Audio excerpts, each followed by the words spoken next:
The sound of a porcelain plate shattering against the marble floor silenced the entire ballroom. 300 of the city's wealthiest investors froze their eyes, darting toward the center of the room. Derek Carrington stood there, his face twisted in a sneer, pointing a finger at the woman kneeling to pick up the shards, his wife Ella. "Leave the thinking to the adults, Ella." He spat, his voice echoing off the high ceilings. "You're only here to look pretty and you're barely managing that." The crowd shifted uncomfortably, but no one spoke. They didn't know that the woman trembling on the floor wasn't just a clumsy housewife. They didn't know that the signature Derek needed to save his company wasn't coming from the investors in the suits.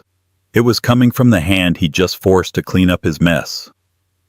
The penthouse suite of the Obsidian Tower offered a panoramic view of the city skyline, a glittering expanse of steel and glass that Derek Carrington believed he owned. He stood before the floor-to-ceiling mirror, adjusting the knot of his silk tie. It was a deep crimson, aggressive and bold, the color of a man ready to conquer. Behind him, Ella sat on the edge of the velvet ottoman, her hands folded quietly in her lap. She wore a simple, elegant navy gown, high-necked and long-sleeved. It was beautiful, but Derek had already told her 3 times that it was dull. "Are you listening to me?" Derek snapped, watching her reflection in the glass rather than turning around. Ella looked up, her expression calm, betraying nothing of the storm brewing behind her hazel eyes. "I'm listening, Derek. You were saying that the meeting with the Zenith Group is critical."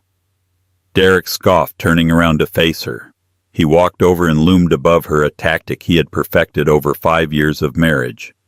"Critical? It's not just critical, Ella. It's life or death.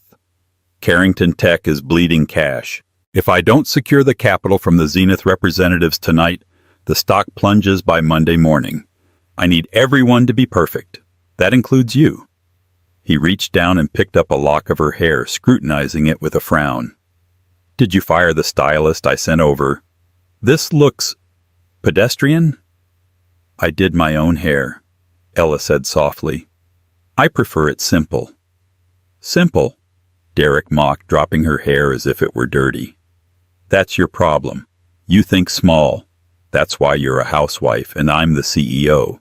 Tonight I need you to stand there, smile, and keep your mouth shut. Don't try to talk about the market. Don't try to discuss the tech sector. Just nod. Can you manage that?" Ella stood up. She was shorter than him, but for a split second there was a rigidity in her posture that made Derek pause. "I can manage, Derek. I always do." "Good." He checked his gold Rolex, a recent purchase he couldn't actually afford. "The limo is downstairs. And try not to trip over your own feet this time. I have important people to impress. Robert Galloway is going to be there. If he smells weakness, he'll eat me alive." Ella picked up her clutch. Inside, tucked away in a hidden lining, was a small, secure USB drive and a single black business card with no name, only a golden sun emblem. "I wouldn't worry about Mr. Galloway," she said, her voice barely a whisper. "What was that?" Derek barked, opening the heavy oak door. "Nothing," she replied, following him out. "I said I hope the evening goes well." As they descended in the private elevator, Derek's phone buzzed incessantly. He smiled at the screen, a smile that never reached his eyes when he looked at his wife. Ella knew exactly who it was. Tiffany. His executive assistant, a 24-year-old blonde woman who had been helping Derek spend the company's reserved funds on trips to Cabo and jewelry disguised as business expenses. "Tiffany is bringing the revised projections," Derek said, sliding the phone back into his pocket. "She's a shark. Sharp, hungry. You could learn a thing or two from her about ambition." Ella stared at the digital numbers changing on the elevator panel. Ground floor. "I'm sure she's very talented," Ella said dryly. The doors opened and the flash of paparazzi cameras instantly blinded them. Derek immediately switched on his charm, grabbing Ella's waist with a grip that was painfully tight, smiling for the cameras as if they were the perfect power couple. But as he leaned in to kiss her cheek for the shot, he whispered, "Don't embarrass me." Ella smiled for the cameras, a cold, practiced smile. Not tonight, Derek, she thought. Tonight the embarrassment won't be mine. The grand hall of the St. Regis Hotel had been transformed into a corporate battlefield disguised as a gala. Waiters in white tuxedo jackets moved like ghosts through the crowd, carrying trays of champagne and caviar. The air smelled of expensive perfume and desperation. Derek strode into the room, leaving Ella trailing a few steps behind. This was his arena. He shook hands with minor investors, laughed too loudly at jokes that weren't funny, and constantly scanned the room for the whales, the big money. "Derek!" a voice called out from near the bar. It was Robert Galloway, a seasoned venture capitalist with gray hair and eyes like flint. He was holding a scotch, looking bored. Derek rushed over, practically dragging Ella by her elbow. "Robert, good to see you. I didn't know if you'd make it." Galloway looked Derek up and down. "I hear Carrington Tech is having liquidity issues, Derek. I wanted to see if the rumors were true." Derek's face paled slightly, but he covered it with a forced laugh. "Liquidity issues nonsense. Just restructuring for the expansion. We're actually about to close a massive deal with the Zenith Group." Galloway raised an eyebrow.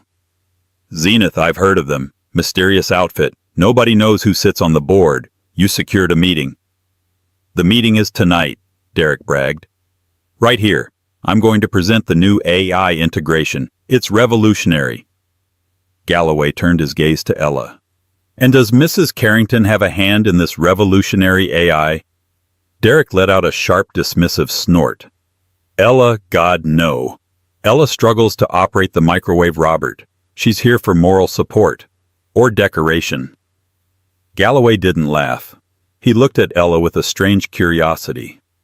"Is that so? I find that often the quiet ones are the ones listening the hardest." "She listens," Derek said, waving his hand. "She just doesn't understand." Before Ella could respond, a woman in a striking low-cut red dress approached them. It was Tiffany. She held a tablet against her chest like a shield, but her eyes were fixed on Derek with possessive familiarity. "Mr. Carrington," Tiffany said, her voice breathless. "I have the files prepared for the Zenith presentation. The projector is set up in the Platinum Room." "Excellent work, Tiffany." Derek beamed, turning his back on his wife completely. "See, Robert, this is what efficiency looks like." Tiffany glanced at Ella, offering a smirk that was barely concealed. "Hello, Ella. That's a quaint dress. Very vintage." "It's classic," Ella replied evenly. "Something that doesn't go out of style after one season." Tiffany's smile faltered, but Derek stepped in. "Tiffany, go make sure the champagne in the Platinum Room is chilled. The Zenith representatives, Mr. Sterling and his team, are arriving in 20 minutes. I want everything perfect." As Tiffany walked away, swaying her hips intentionally, Derek turned on Ella. His voice dropped to a hiss. "Don't you dare speak to my staff like that." "She insulted me, Derek." "She's valuable to this company. You are not," Derek whispered venomously. "Now go get me a drink. Scotch. Neat. And don't take all night." Ella took a breath, smoothing the fabric of her dress. She walked toward the bar, navigating through the sea of suits. She could hear the whispers. People knew.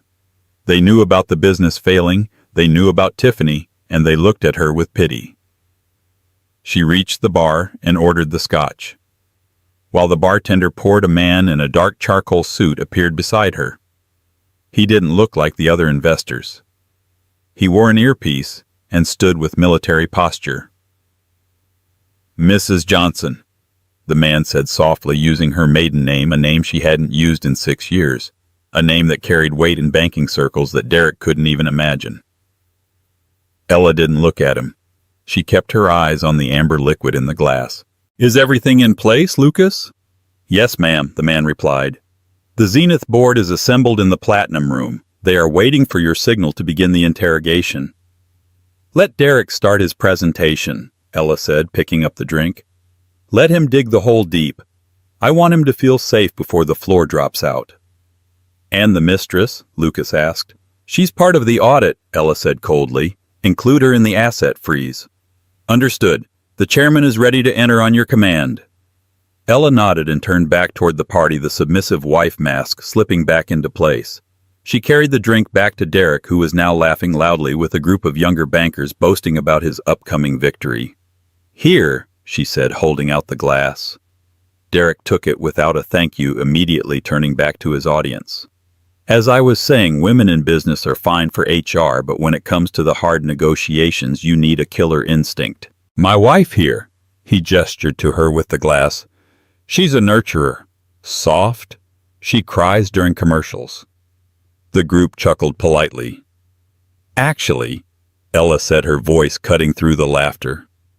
I was just wondering, Derek, have you checked the encryption keys on the prototype you're pitching tonight? It would be a shame if the Zenith Group found a backdoor in the code. The circle went silent. Derek's smile vanished. He stared at her, his face turning a shade of red. What are you talking about? He snapped. You don't know what an encryption key is. I read the brief you left on the desk, she lied. It seemed vulnerable. Derek stepped closer, invading her personal space, his aggression spiking. You read my private files. I told you never to touch my work. I was cleaning your mess, Derek, like always. Derek's hand shook the scotch, sloshing over the rim. You are pushing your luck tonight, Ella. One more word and I'll have security escort you out. I don't need you ruining this deal with your ignorance. Mr. Carrington. Tiffany appeared again, looking flushed. They're here. The Zenith Group. They're entering the Platinum Room now. Derek straightened his jacket, the anger instantly replaced by nervous adrenaline. This is it. Showtime. He downed the scotch in one gulp and slammed the glass onto a passing waiter's tray. He grabbed Ella's arm. You are coming with me. You're going to sit in the corner and you are not going to speak. Not a word. Do you understand? I understand, Ella said. Derek marched toward the double doors of the Platinum Room, Tiffany flanking his other side like a second wife. He felt powerful. He felt unstoppable. He had no idea that he was walking into a courtroom, and the judge was the woman whose arm he was bruising. The Platinum Room was aptly named. The walls were lined with silver acoustic paneling, and the lighting was dim, focused entirely on the long mahogany table in the center. At the head of the table sat three individuals who looked less like investors and more like executioners. In the center sat Mr. Prescott. He was a man of indeterminate age with silver fox hair and wire-rimmed glasses that magnified his cold, calculating blue eyes. To his right was a woman named Ms. Caldwell, sharp-featured with a tablet already glowing in front of her. To his left, a younger man, Mr. Banks, who stared at Derek with an unsettling intensity. Derek loosened his tie slightly as the heavy doors clicked shut behind him. The air conditioning in the room was set to a freezing temperature. Gentlemen, Ms. Caldwell, Derek said, putting on his best salesman's smile. He gestured to the screen where his title slide, Carrington Tech, the future of automation, was projected. Thank you for meeting with me.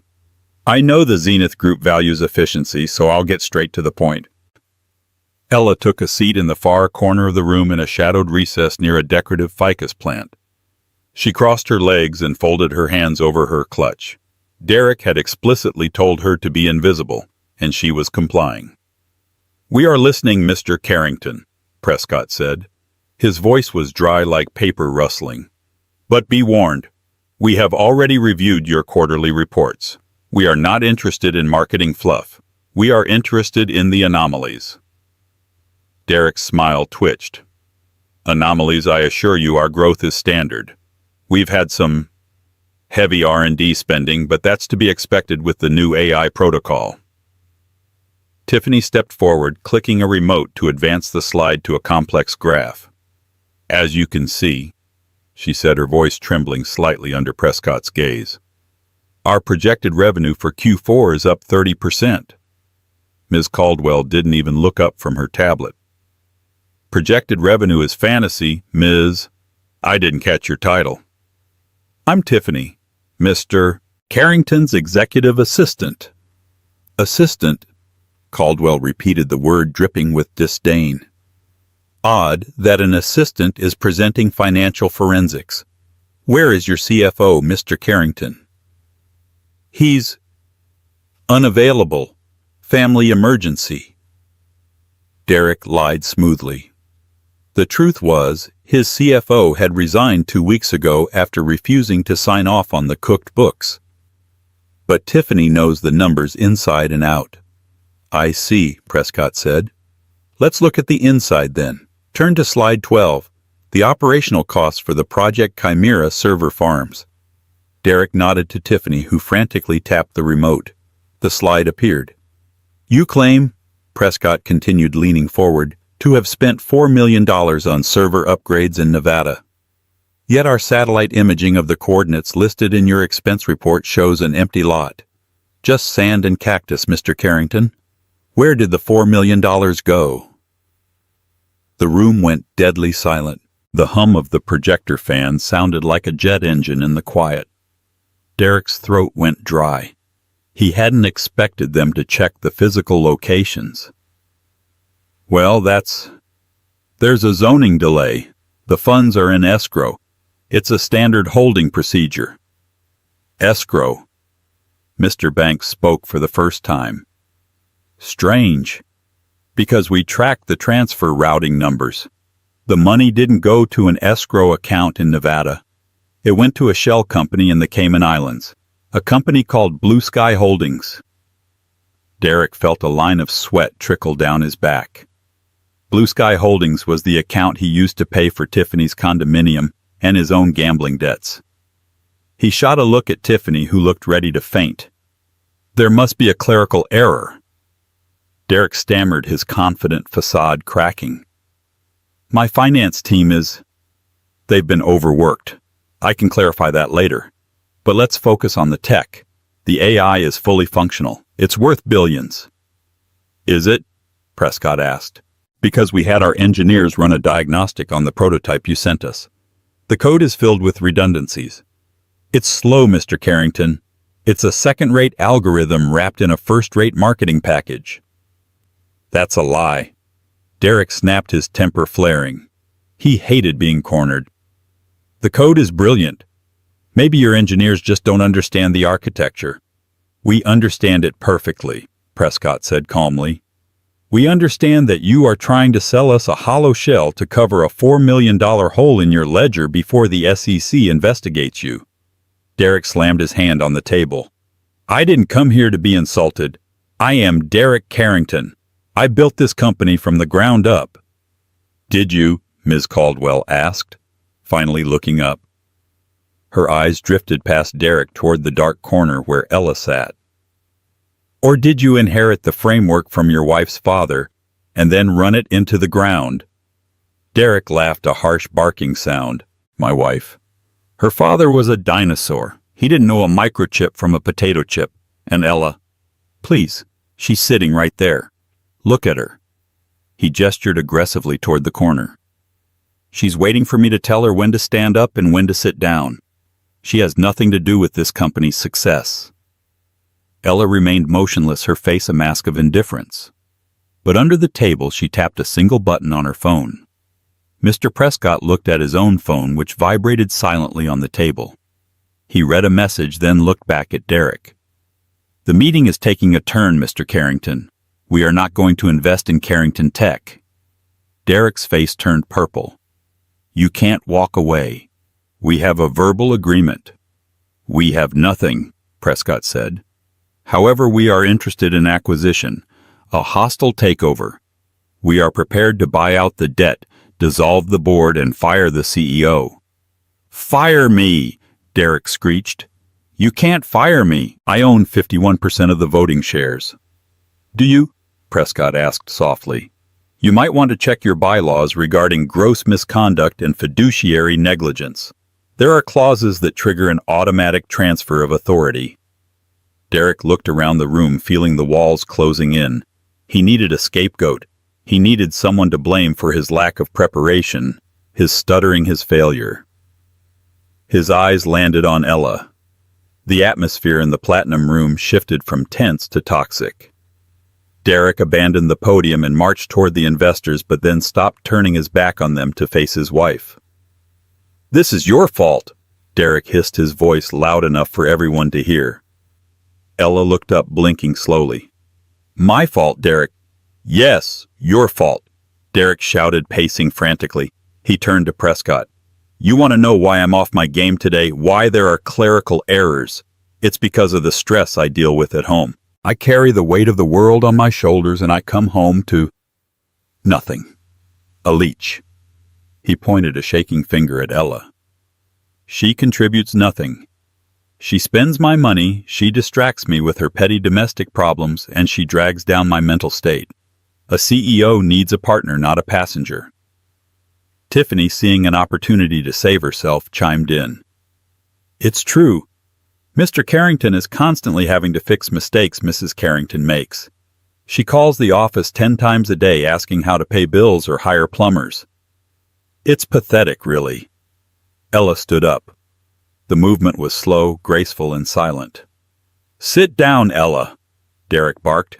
I didn't tell you to stand up. I think I've heard enough, Derek, Ella said. Her voice was different now. The softness was gone, replaced by a steel timbre that resonated in the quiet room. You've heard enough. Derek laughed, walking up to her until he was inches from her face. You don't get to decide when it's enough. You are here because I allow you to be here. You are wearing that dress because I paid for it. You are living in my penthouse because I married you out of pity. He grabbed her upper arm, his fingers digging into her flesh. Now sit down, shut up, and let me fix the mess you caused by bad-lucking this meeting. Mr. Carrington, Prescott said, his voice cutting like a whip. Remove your hand from her. Stay out of this. Derek spat over his shoulder. This is a domestic matter. She's my wife. I can speak to her however I want. Actually, Ms. Caldwell said, standing up, you can't. Derek ignored them. He squeezed Ella's arm tighter, shaking her slightly. You are going to apologize to these people. Tell them you distracted me. Tell them the accounting errors were you mixing up the paperwork I brought home. Take the blame, Ella. Do it now, or so help me God, you'll be on the street tonight without a penny. Ella looked down at his hand on her arm, then up into his eyes. Derek, let go. Or what? Derek sneered. You'll cry, you'll call your daddy? Oh wait, he's dead. You have no one. You are nothing without me. The doors to the platinum room burst open. Everyone turned. 2 large men in black suits entered, followed by Lucas, the man who had spoken to Ella at the bar. But Lucas wasn't holding a drink now. He was holding a thick leather portfolio. Security! Derek yelled. Get these people out of here! We are in a private meeting! Lucas ignored Derek completely. He walked straight to the table and placed the portfolio in front of Mr. Prescott. The transfer is complete, ma'am, Lucas said, looking directly at Ella. Derek looked confused. Ma'am, why are you talking to her? Ella pulled her arm free from Derek's grip with a sudden sharp twist that made him stumble back. She smoothed the fabric of her sleeve where he had wrinkled it. Lucas, Ella said, her voice commanding and crisp. Please escort Tiffany out of the room. Her clearance has been revoked. What? Tiffany shrieked. You can't fire me.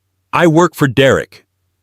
Derek doesn't have the authority to hire a janitor anymore, let alone an assistant, Ella said coldly. Derek's face went from red to white. Ella, have you lost your mind? I am the CEO of Carrington Tech. No, Derek, Ella said, stepping past him toward the head of the table. Mr. Prescott immediately stood up and pulled out the center chair the chair meant for the leader of the Zenith Group. Ella sat down in the chair. She looked comfortable there. She looked like she belonged. You were the CEO of Carrington Tech, Ella corrected him, folding her hands on the table exactly the way Prescott had done earlier. But as of 5 minutes ago, the board of the Zenith Group, which I own, has executed the purchase of your outstanding debt. Derek stared at her, his mouth opening and closing like a fish. You own Zenith. I founded Zenith 6 years ago with my inheritance, Derek. I didn't want you to know because I wanted to see if you could succeed on your own. I wanted to see if you were a good man. She paused, her eyes hardening. I have my answer. This is a joke, Derek stammered. A prank. You can't run a global conglomerate. You bake cookies, you garden. I manage a $4 billion portfolio while you sleep, Derek. The book club I go to on Tuesday's board meetings. The charity trips to Zurich Asset Management. Mr. Prescott slid a document toward Derek. Mrs. Carrington, or rather Mrs. Johnson, as she is professionally known, has invoked the morality clause in your contract. Humiliating a senior shareholder in public, specifically the majority owner, is grounds for immediate termination without severance. Majority owner, Derek whispered. I bought the bank that held your loans. Derek, Ella said, her voice devoid of emotion. And then I bought the loans. Technically, I own the shirt on your back. I own the watch on your wrist. And I certainly own the company you just tried to use to defraud me. Derek looked at the investors. They weren't looking at him with respect anymore. They were looking at him like he was a stain on the carpet. Ella, baby, Derek said, his voice suddenly pitching up into a desperate whine. He took a step toward her, hands raised in surrender. Okay, you got me. Good one. You really had me going. Look, I'm sorry about what I said earlier. It was just the stress. You know I love you, right? We're a team, partners. Ella picked up the glass of water in front of her and took a slow sip. Partners, 5 minutes ago I was a leech. I was a passenger. I was nothing. I didn't mean it, Derek pleaded, dropping to his knees beside her chair, trying to grab her hand. I was just putting on a show for them, to look tough. You know me. I do know you, Derek, Ella said, pulling her hand away as if his touch burned. That's the problem. I know you steal. I know you cheat. And I know you are a bully who only feels big when he makes someone else feel small. She turned to Mr. Prescott. Show him the video. Prescott tapped the tablet. The projection screen changed. It wasn't a graph anymore. It was a video feed from inside Derek's office. It showed Derek and Tiffany laughing on the leather couch. Audio from the video. Don't worry about Ella, Derek's voice said on the recording. Once the Zenith deal goes through, I'm divorcing her. I'll leave her with nothing. I've already hidden the assets. She'll be begging on the street. The video cut off. The silence in the room was absolute. Tiffany, who was being held by security near the door, put her face in her hands. Derek knelt there, the color draining from his face until he looked like a corpse. He looked up at Ella, but he found no mercy in her hazel eyes. He found only the cold, hard resolve of a woman who had been sharpening her knife for a very long time. You wanted me to clean up your mess, Derek? Ella asked softly. She stood up, towering over him as he knelt. I'm cleaning it up, starting with you. The silence in the platinum room was broken by the sharp, rhythmic clicking of Ella's heels as she walked around the mahogany table. She stopped in front of Derek, who was still kneeling, his expensive suit pants straining against the floor. He looked up at her, his eyes searching for the submissive woman he had bullied for 5 years, but she was gone. In her place stood a titan of industry. Get up, Derek, Ella said, her voice flat. You're ruining the carpet. And since I now own this hotel chain as part of the Zenith portfolio, I'd hate to have to bill you for cleaning it. Derek scrambled to his feet, dusting off his knees with trembling hands. Ella, please, we can talk about this. The video, that was just locker room talk. I was blowing off steam. I never meant it. You transferred $3 million to an offshore account in the Caymans last Tuesday. Mr. Prescott interjected, reading from his tablet. You listed it as consulting fees for a firm that doesn't exist. That isn't blowing off steam, Mr. Carrington. That is embezzlement. Derek spun around. I can explain that it was a covert acquisition fund. It was a fund for a yacht, Tiffany blurted out from the doorway, her voice shrill. She pulled away from the security guard. He showed me the brochures. He was going to buy a Sunseeker and name it The Bachelor. He told me he was going to dump you and sail to the Mediterranean. Derek's eyes bulged. Shut up, Tiffany. You're fired. You can't fire her, Ella said calmly. Because you don't work here. However, I can. She turned her gaze to Tiffany. Tiffany, you knowingly conspired to defraud this company. You countersigned the false expense reports. He made me do it. Tiffany cried, tears streaming down her face, ruining her makeup. He said he'd fire me if I didn't. And yet you accepted the Cartier bracelet he bought with company funds last month, Ella noted, nodding to Lucas. Lucas handed the evidence package to the police waiting in the lobby. Both Mr. Carrington and his assistant are to be escorted off the premises immediately. Police? Derek choked out. Ella, you can't do this. I'm your husband. Not for long, Ella replied. My lawyers filed the papers an hour ago, citing adultery and financial fraud. And since you signed a prenuptial agreement stating that any infidelity voids your claim to marital assets, you leave this marriage with exactly what you brought into it. Derek stood frozen. He tried to remember the prenup.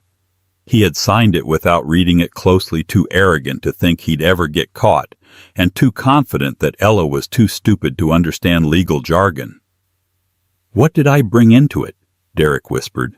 Debt, Ella answered. You had $40,000 in student loans and a maxed-out credit card when we met. I paid them off. Consider that my parting gift. Lucas stepped forward. Mr. Carrington, I need your security badge, your company phone, and the keys to the company vehicle. The Aston Martin, Derek stammered. That's my car. Leased by Carrington Tech, Mr. Prescott corrected, which is now a subsidiary of Zenith. Hand over the keys. Slowly, painfully, Derek reached into his pocket. He pulled out the heavy fob of the Aston Martin he loved more than any person on earth. He dropped it into Lucas's open palm. Then he handed over his phone. And the watch, Ella added. Derek clutched his wrist. No. No. You gave me this for our anniversary. I bought it with my personal account, Ella said. And since you clearly forgot the anniversary it celebrated, I'm taking it back. Derek unclasped the gold Rolex, his hand shaking so badly he almost dropped it. He handed it to her. He felt naked. Stripped of his car, his phone, his watch, and his title. He was just a man in a suit he couldn't afford to dry clean. Get him out of my sight, Ella said, turning her back on him to face the investors. Two security guards grabbed Derek by the arms. As they dragged him toward the door, he looked back, shouting, You'll regret this, Ella. You can't run this company. You're weak. You need me.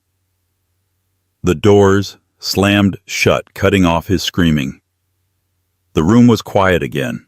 Robert Galloway, the skeptical investor from the bar, stepped forward. He looked at Ella with a newfound respect bordering on fear. Mrs. Johnson, Galloway said, nodding respectfully. I must admit I misjudged the situation. I assumed the restructuring rumors were negative.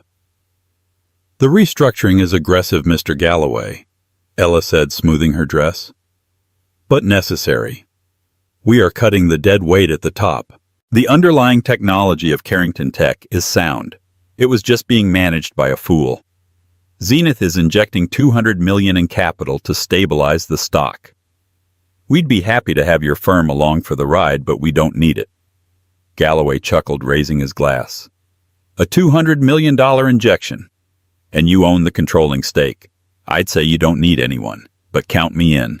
I like betting on winners, and frankly, I never liked Derek.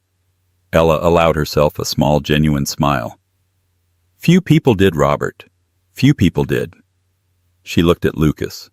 Is the transition team ready at the headquarters? Yes, ma'am. They are locking down the servers now. Derek's access has been scrubbed. Good, Ella said. Then let's enjoy the rest of the gala. I believe I have a company to save. It was raining when Derek was shoved out of the revolving doors of the St. Regis Hotel. He stumbled onto the wet pavement, the flashes of the paparazzi blinding him. But these weren't the flattering photos from earlier. These were hungry, predatory flashes. They had smelled blood. Mr. Carrington, is it true you've been ousted? Derek, did your wife really buy the company?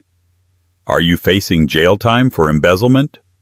Derek shielded his face with his arm and pushed through the crowd. He instinctively reached for his pocket to call his driver, but his hand grasped nothing but lint. He had no phone. He looked toward the valet stand, but the Aston Martin was gone. Taxi! he screamed, waving his arm frantically. "Taxi!" A yellow cab pulled over, splashing a puddle of dirty water onto his Italian leather shoes. Derek cursed and climbed inside. "Where to?" the driver asked, chewing on a toothpick. "Obsidian Tower," Derek snapped. "And hurry, I'll double the fare." He patted his pockets and realized he had his wallet, but he wasn't sure which cards were still active. The ride was a blur of neon lights and panic. Derek's mind was racing. "She can't do this. It's illegal. I'll sue her. I'll sue Zenith. I'll get the best lawyers in the city." But deep down, a cold knot of dread told him the truth: he couldn't afford the best lawyers. He couldn't even afford Tiffany's lawyer.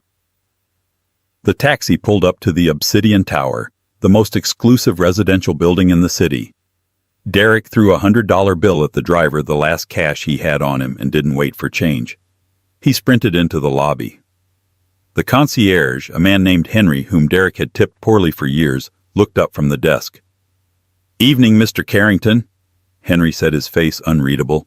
"Elevator, now," Derek barked, rushing past the desk. "Mr. Carrington, wait," Henry called out. Derek ignored him and jammed his finger against the call button. The elevator doors opened and he jumped inside, pressing the button for the penthouse. Nothing happened. The button didn't light up. Derek pressed it again and again. Come on. "I deactivated your fob, sir." Henry's voice came from the lobby. Derek stuck his head out of the elevator doors. "You? What, I live here? Turn it back on."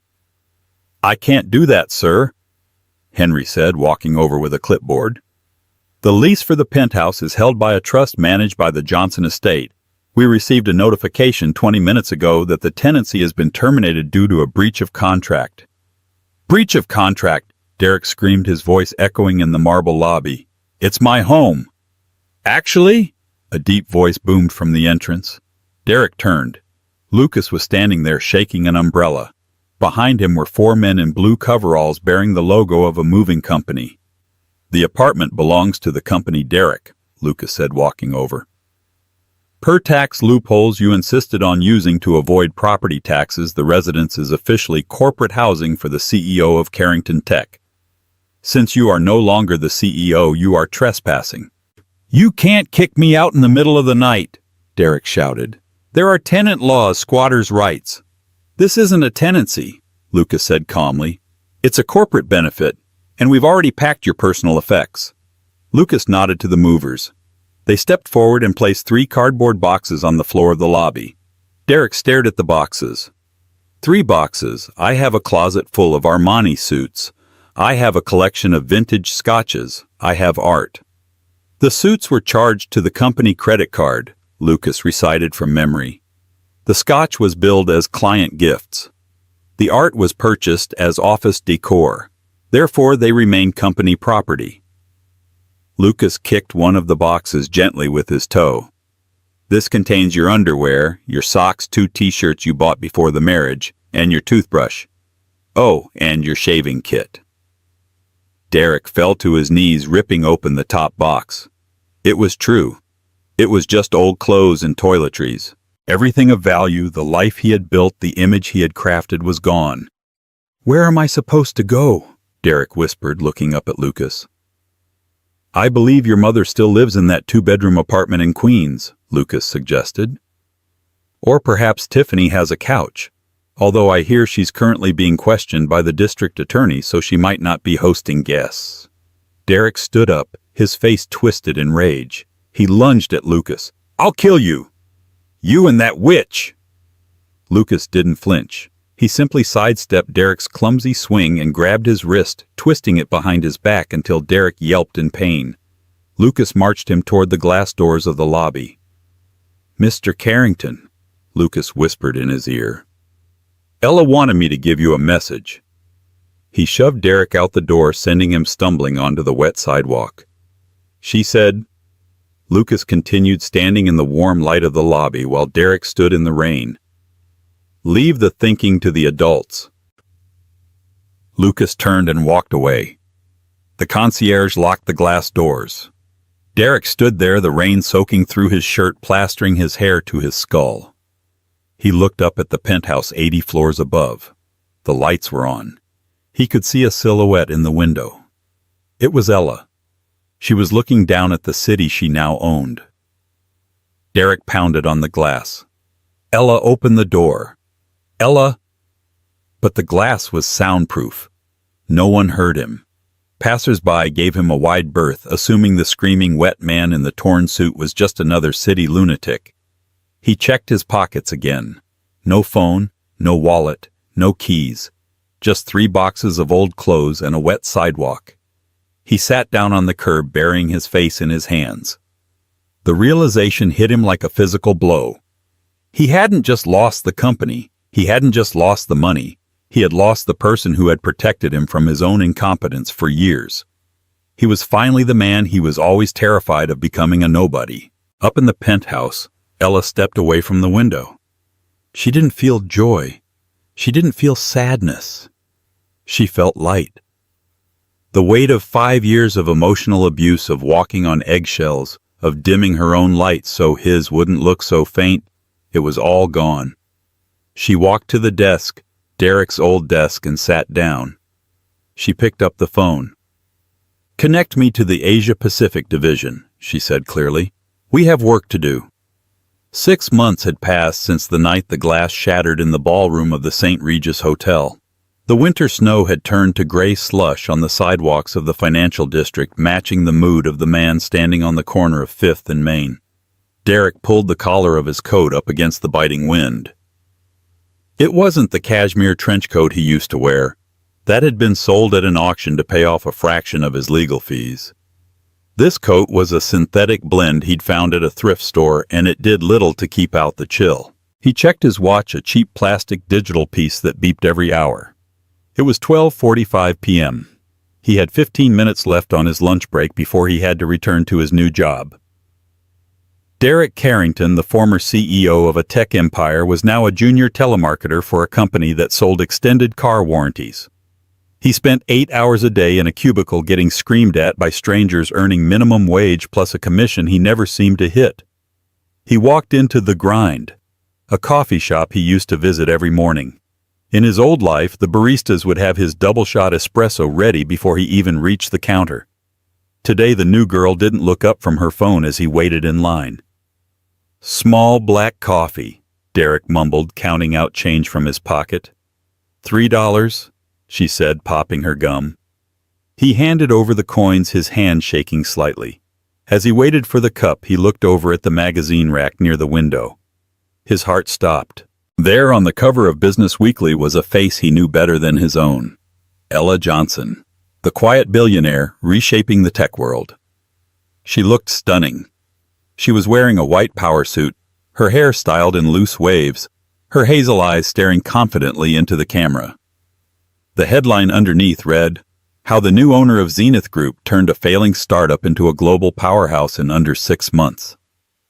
Derek felt a surge of bile rise in his throat. That was his company. That was supposed to be his cover story. He grabbed his coffee and turned to leave, unable to look at her success any longer. But as he turned, the bell above the door chimed. The scent of expensive perfumed jasmine and sandalwood drifted into the shop, cutting through the smell of burnt coffee beans. The shop went quiet. Derek froze. He knew that scent. Ella walked in. She was flanked by Lucas and 2 other executives he didn't recognize. She looked real tangible and terrifyingly out of his league. She wore a camel-colored wool coat that probably cost more than Derek's current annual salary. She was laughing at something Lucas said, a genuine light sound that Derek realized he hadn't heard in years. He should have run. He should have ducked out the back door and disappeared into the anonymity of the city. But the pride that had destroyed him still flickered in his chest. He couldn't help himself. "Ella," he croaked. The laughter stopped. Ella turned slowly. Her eyes landed on him, and for a moment there was no recognition. It was as if she were looking at a stranger. Then the realization settled in, but her expression didn't change. There was no anger, no fear, no pity, just indifference. "Hello, Derek," she said, her voice smooth and calm. The executives behind her tensed, but she held up a hand to stop them from intervening. Derek stepped forward, clutching his paper cup. "You look, well." "I am well," she replied. "Better than I've been in a long time." "I see you're on the magazines now," Derek said, his voice dripping with a bitterness he couldn't hide. "Must be nice. Taking credit for the groundwork I laid." Ella tilted her head slightly. "The groundwork, Derek, when I took over the code was broken, the staff was demoralized, and the accounts were empty. The only groundwork you laid was a grave for the company. I dug it out. I was under pressure." Derek snapped, his voice rising, drawing the attention of the other patrons. "You don't know what it's like. And you ruined me. You took everything. My house, my car, my reputation." He took a jagged breath. "I live in a basement apartment in Jersey, Ella. I take the bus to work. Do you know how humiliating that is?" Ella looked at him. Really looked at him, taking in the frayed collar of his coat and the dark circles under his eyes. "I know exactly what humiliation feels like, Derek," she said softly. "I lived with it for 5 years. I lived with a man who told me I was stupid every day. A man who flirted with his assistant in front of me. A man who made me kneel on the floor to pick up broken glass in front of 300 people. She took a step closer, her voice dropping to a whisper that only he could hear. "You aren't a victim, Derek. You're just experiencing the consequences of your own actions for the first time in your life. You thought I was a prop. You thought you were the main character of the world. But you forgot that even the quietest person in the room is writing their own story." Derek stared at her, searching for a crack in her armor, a sign that she still cared, even if it was just hate. But there was nothing. She had moved on so completely that he was nothing more than a memory to her. "I could have changed," Derek whispered, his voice cracking. "If you had just told me, if you had warned me." "I warned you every time I asked you to be kind," Ella said. "I warned you every time I asked you to listen. You just chose not to hear me." She checked her watch, a sleek platinum timepiece that made his old Rolex look like a toy. "I have a board meeting," she said, stepping back. "We're acquiring a robotics firm in Tokyo today." She turned to leave, but stopped at the counter. She pulled out a black credit card, the same black titanium card Derek had mocked her for having no limit on, thinking it was a joke. "Pay for everyone's coffee in the shop," she told the stunned barista, "and put $100 on a gift card." She took the gift card and turned back to Derek. She held it out to him. "Take it," she said. Derek stared at the card. "I don't need your charity." "It's not charity," Ella said, placing it on the table beside him. "It's a severance package. Get a warm drink, Derek. It's cold outside." With that, she turned and walked out the door, Lucas holding it open for her. The bell chimed again, signaling her departure. Derek stood there in the silence. The other customers were looking at him, some with curiosity, some with disdain. He looked down at the gift card on the table. The grind, $100. It was enough for a month of coffee. It was a kindness he didn't deserve, delivered by the woman he had tried to destroy. His phone buzzed in his pocket. It was his manager. "Where are you? Break is over. Get back on the phones or don't bother coming back." Derek looked at the phone, then at the door where Ella had vanished into the back of a waiting limousine. He realized then that he was never going to get back to that world. He had held a diamond in his hand and thrown it away because he wanted to look for shiny rocks. He picked up the gift card. His pride was dead. He was just cold, and he wanted a coffee. As he walked out of the shop, the wind hit him harder than before. But this time he didn't try to fight it. He just pulled his cheap coat tighter and started walking toward the bus stop, one foot in front of the other, disappearing into the gray crowd of the city, just another face in the background of someone else's success story. Derek Carrington learned the hardest lesson of all: true power isn't about how loud you yell or how expensive your suit is. It's about character, integrity, and how you treat people when you think no one is watching. He underestimated Ella because she was quiet, mistaking her silence for weakness. But silence is often where the greatest strength is built. By the time he realized she held the keys to his kingdom, he was already locked out. In life, be careful who you step on while you're climbing the ladder, because they might be the exact person you have to look up to when you fall. If you enjoyed this story of justice and redemption, please hit the like button.